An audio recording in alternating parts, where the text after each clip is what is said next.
A dark Texas night, flames rising in the distance. What first looked like a small brush fire quickly turned into something far more disturbing. As firefighters battled the blaze, they stumbled upon a shocking discovery hidden within the smoke and embers: a human body.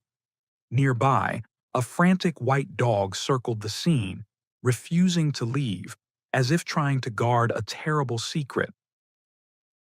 From that moment on, nothing about this case would be simple, and as investigators began to piece it together, they uncovered a story of betrayal, deception, and violence that no one could have imagined.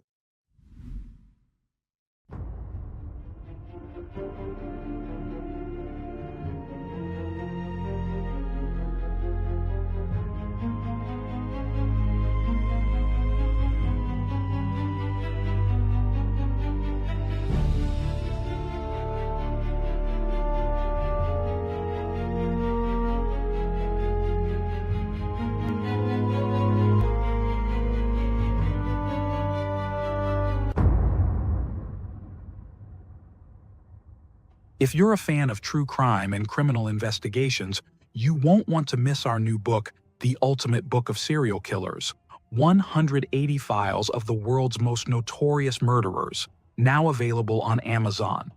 You can also purchase the PDF version directly from our website for instant download. You'll find the link in the video description and in a pinned comment. Now, let's dive into today's case.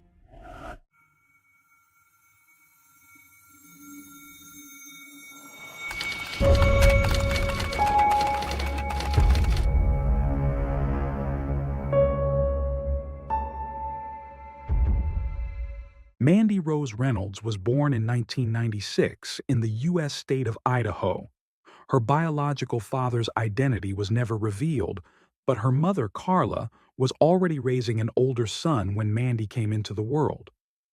Eventually, Carla began a new relationship with a man who chose to embrace both children as his own.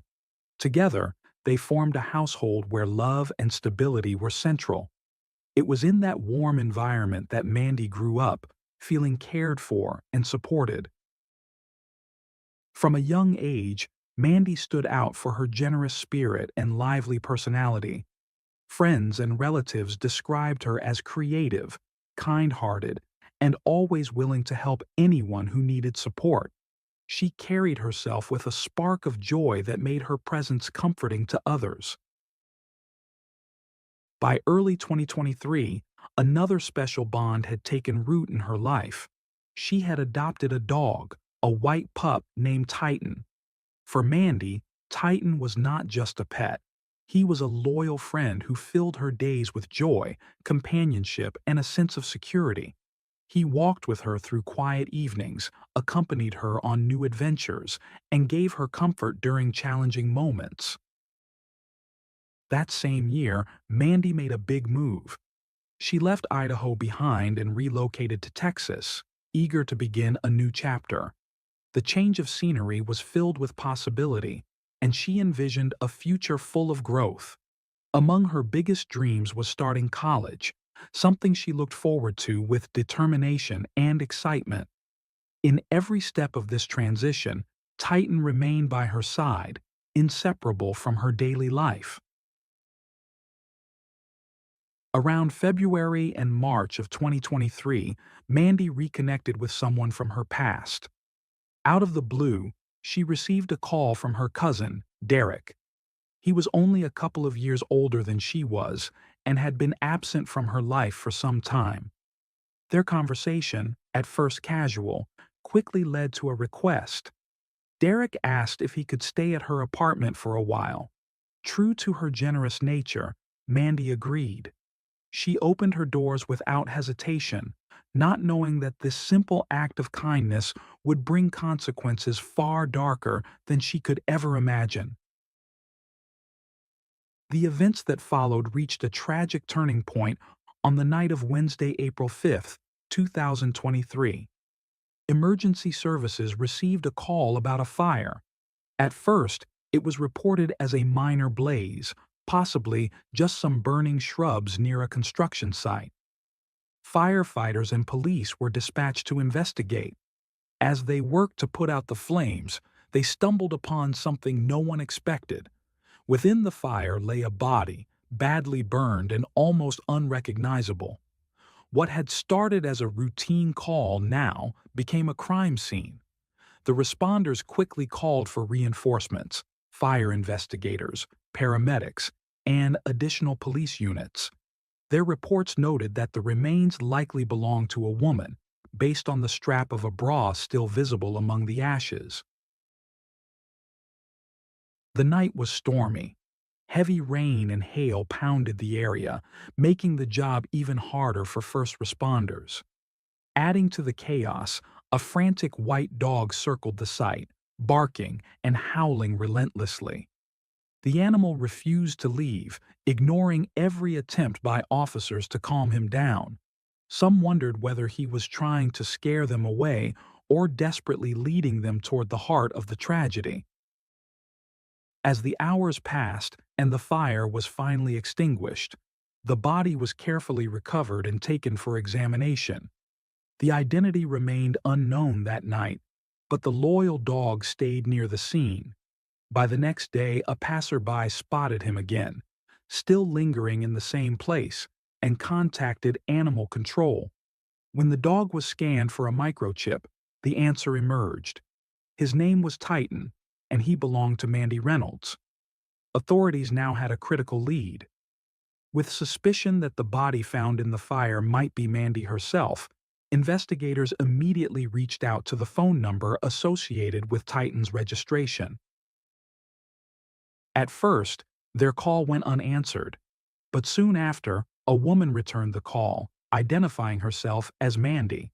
The call had been passed on to the lead detective. Following the usual introductions, he asked the woman on the line to describe her pet and provide her address. She explained that her dog was a white mix between a poodle and a retriever, and that although she lived in San Marcos, the animal had slipped away while she was traveling. Her explanation, however, quickly became confusing.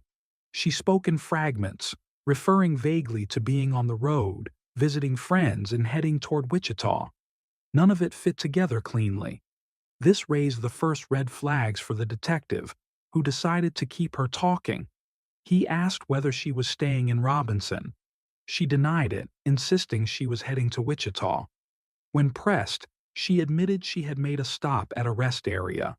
Asked to repeat her name, she gave it as Mandy, the same as the registered owner of the dog. When questioned about where the microchip had been registered, she claimed she believed it had been entered under her fiancé's name, which was why they had chosen to call the dog Titan. She explained that both she and her fiancé had handled the registration together.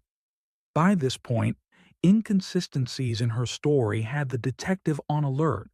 He continued questioning, hoping to clarify her movements. She grew impatient, pressing to know whether the dog had been placed in a shelter.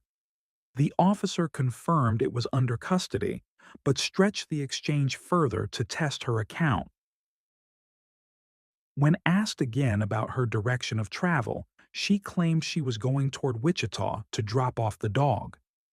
The purpose, she said, was that her fiancé wanted to see his sick grandmother. Somewhere along the way, according to her, Titan had bolted from the car at a roadside stop. They had searched for hours, she insisted, but had been unable to find him. The detective asked for more precise details. Where exactly had this happened? The woman described it only as a rest area, similar to a truck stop. When pressed to describe the place, she could provide no further information. She said the incident had happened around 1 a.m. the previous night, though she was not completely certain. The questioning continued. The detective wanted to know what type of vehicle she had been driving in case police needed to coordinate for the dog's return. After hesitation, she finally said it was a silver Toyota Camry, a relatively new model. At that point, her impatience flared again. She interrupted, saying she was at work and only wanted her dog back. She apologized for any trouble and insisted she would come to collect him, though she mentioned the distance would be more than 120 miles. Still unsatisfied, the detective recapped the story, asking again for clarity. The woman reacted with irritation, questioning why she was being interrogated over something so simple. The detective explained that he needed to confirm why this dog, allegedly hers, had been recovered under unusual circumstances. She reaffirmed her name as Mandy, and before hanging up, repeated that she would head to the shelter to collect the animal. Less than an hour later, the detective called her again. This time, his tone was softer, almost conciliatory. He told her that their first conversation might have started on the wrong foot. Then, he carefully explained the real reason for his insistence. The dog had not simply been found wandering by chance. He had been located near the scene of a fire, and at that scene, investigators had discovered a body. The detective, careful with his words, told the caller that he could not share every detail of the situation because the matter was highly sensitive. He hinted at the seriousness of what had been discovered. For a moment, there was silence on the line. Then, the woman let out an exclamation of surprise. She quickly added that she had been deeply worried about Titan, emphasizing how much money had been paid for the dog. She wanted to know how long he had been left outside. The officer explained that his questions were not random. He was trying to build a timeline of events. She apologized again, sounding shaken, and admitted she could not imagine what the dog might have gone through. That became the detective's opening to press further. He asked whether Titan had run off the night before, and she confirmed that he had. The detective pointed out that if that were true, the dog should have been discovered by morning. This detail confused her. In the end, she admitted she could not give an exact answer. During the call, the detective also noticed that the phone number she was using was not registered under her name. When asked about it, she admitted the line belonged to the grandfather of her fiancé. Pressed to provide the grandfather's name for verification, she grew evasive and finally snapped. She argued that the conversation made no sense at all. After all, her dog had simply escaped. Why was she being interrogated? The officer tried to explain that he was only seeking clarity, but her tone grew defensive. She accused him of being too insistent, even suggesting she was being treated like a criminal. The detective clarified that the timeline was crucial, since it might reveal whether the dog had interacted with the body found at the scene. The woman dismissed his explanation and demanded that he stop calling her. Before ending the exchange, the officer made it clear that Titan was in police custody and could not be released. She replied that her lawyer would handle the matter from then on. When the call ended, the detective's instincts told him he was right to be suspicious. The woman's story was inconsistent and her attitude far too defensive for the situation. Acting on that intuition, police contacted local authorities to carry out a welfare check at Mandy's residence. What they found only deepened the mystery. The home was empty. Mandy's belongings were gone, and her car had vanished as well. The questions multiplied. Who had really spoken on the phone? Was it Mandy or someone pretending to be her? And most importantly, was the burned body found at the fire scene connected to her disappearance? Investigators quickly moved to trace Mandy's vehicle using license plate databases. Their search revealed the car had been spotted in Wichita, more than 600 miles away. This triggered a focused hunt for the missing automobile. While that search was underway, forensic evidence provided the breakthrough. Dental records confirmed the worst fear. The remains found at the fire site were those of 26-year-old Mandy Reynolds. The autopsy revealed she had been shot in the head before her body was set on fire in an attempt to destroy evidence. Investigators also determined that her remains had been placed inside a large plastic storage container where they recovered a spent shell casing. On April 7th, police discovered Mandy's personal belongings inside an abandoned truck left several miles from her home. The pieces were beginning to fit together, pointing toward a calculated crime rather than a tragic accident. On April 8th, the very next day, police in Wichita spotted the missing car. Officers attempted a traffic stop, but instead of complying, the driver suddenly accelerated, weaving recklessly through traffic at speeds exceeding 130 miles per hour. What followed was a chaotic 30-minute pursuit across busy streets. During the chase, the suspect rammed several patrol vehicles in a desperate bid to escape. Remarkably, no one was injured. Eventually, the car screeched to a halt and the driver bolted on foot, racing toward a crowded supermarket. Surveillance footage later captured the frantic scene as he pushed inside. Police armed with long rifles quickly set up a perimeter, warning bystanders to stay inside their cars. Inside the store, shoppers fled in panic as officers moved in. Seconds later, shouts echoed from one of the aisles. The fugitive had been discovered hiding beneath a shelf stacked with canned goods. Officers ordered him out, then dragged him by the arms and placed him in handcuffs. The man was identified as Derek Daigneault. He was arrested on the spot, held on a $1 million bond, and placed in a Kansas jail while awaiting extradition to Texas for the murder of his cousin, Mandy Reynolds. In addition to the murder charge, Derek now faced 15 separate counts tied to the dangerous chase. Inside the abandoned vehicle, investigators found a firearm. Ballistics confirmed it matched the shell casing discovered in the plastic container where Mandy's body had been burned. For Mandy's mother, the discovery was devastating. She had already lost her daughter, and now the prime suspect was her own nephew. In a fundraiser post for funeral expenses, she expressed her belief that Derek had approached Mandy under false pretenses, manipulating her into letting him stay. It soon came to light that when Derek moved into Mandy's home, he had been out on parole for a felony. His record stretched back years, with violent incidents even during his teenage years, including an attack with a firearm.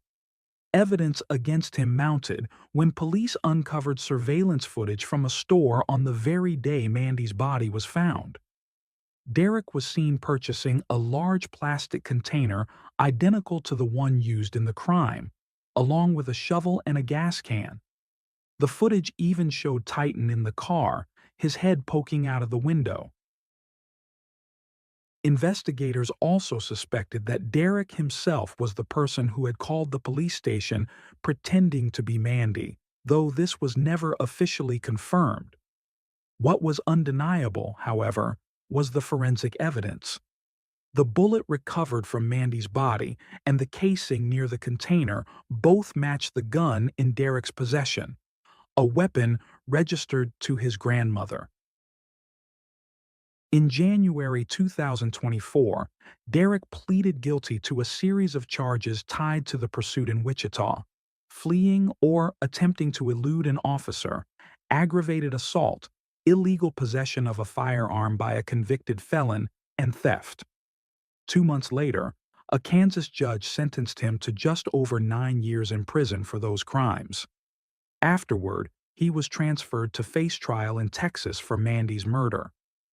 The trial began in early November 2024. For the jury, the media, and the community, it was an unsettling look into Derek's troubled past. The prosecution described him as extremely violent and a persistent danger to society. On November 7th, after less than an hour of deliberations, the jury returned with its verdict. Derek was guilty and sentenced to life in prison. In court, Mandy's mother, her stepfather, and her older brother delivered heart-wrenching victim impact statements. They spoke of their grief, their devastation, and the hole left in their lives. But as they spoke, Derek interrupted, hurling insults and even accusing his own cousin of being a criminal. Court officers quickly escorted him out, but tensions flared between the families, leading to a heated altercation inside the courthouse. Outside, as Derek was led back to jail, he seized the moment to speak to reporters. He insisted once more that his cousin had committed crimes, and when pressed about his own actions, he coldly admitted, without remorse, "I am a criminal." His attorney later thanked the jury for their work, but voiced deep disappointment with both the verdict and the sentence, announcing plans to appeal. For the district attorney's office, the outcome was a victory for justice. In a public statement, they highlighted two key factors that made the case: the unwavering loyalty of a heroic dog and the seamless cooperation of multiple law enforcement agencies across state lines. These combined efforts, they emphasized, brought justice for Mandy and protected the community from a dangerous offender. As for Titan, he found a safe new home with Mandy's best friend, who assured the press that the little dog was thriving. And yet, one haunting question remains. Why? What could have driven Derek to betray and destroy the very cousin who had offered him kindness and shelter? The truth about his motives may never fully be known. Some secrets, it seems, remain buried, leaving behind a story marked not only by tragedy but also by unanswered questions.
Thanks for tuning in to Unreal True Crime. If you're intrigued by mysteries from around the world, check out our new channel, Latin Crimes, where we dive into the gripping true crime stories of Latin America. Don't miss out. Subscribe now for more thrilling investigations.